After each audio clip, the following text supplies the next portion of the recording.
pamagat ng ating kwento ay Nasaan si Wally?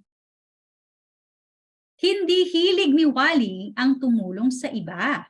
Kapag kailangan siya, hindi siya mahanap. Kapag tinatawag siya, hindi siya sumasagot.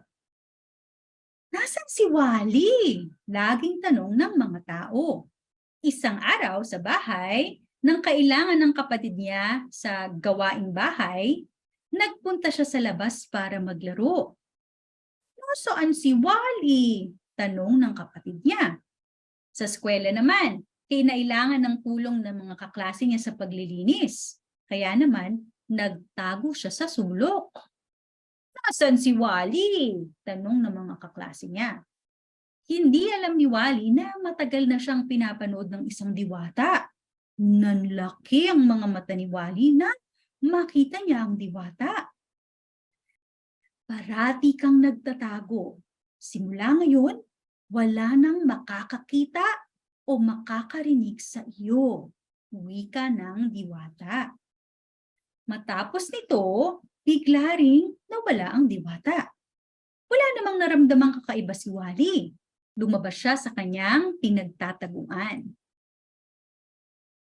Nakita niya ang mga klase niyang nagtutulungan.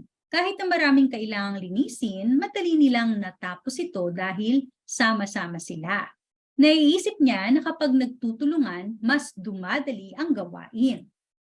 Nang makauwi ng bahay, gutom na gutom siya. Pumunta siya sa kusina. Nakita niyang nagluluto ang nanay niya habang nag-aayos naman ng mesa ang kapatid niya. Tinanong niya ang kapatid niya, "Kailangan mo ba ng tulong?" Ngunit hindi siya pinansin nito.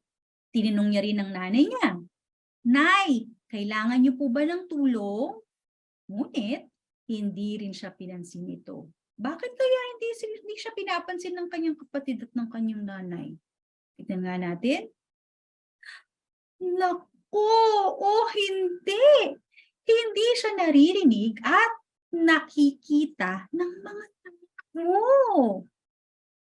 Walang nakakakita o nakakarinig sa akin.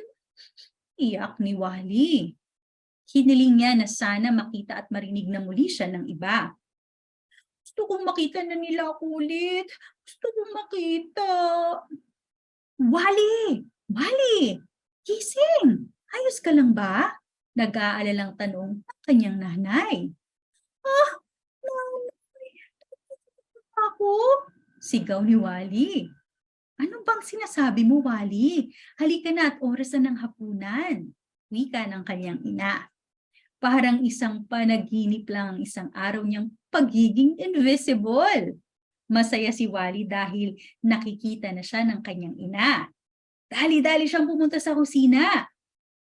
"Kakain na, Kuya Wally. Paborito mo ang ulam ngayon." Yaya ng kanyang kapatid.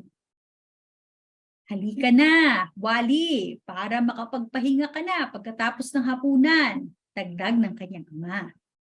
Kusang tumulong si Wally sa paghahain ng lamesa. Pagkakain, tumulong din siya sa pagligpit ng kinainan. Mula noong araw na iyon, hindi na nawawala si Wally. At dyan nagtatapos ang kwento ni Wally.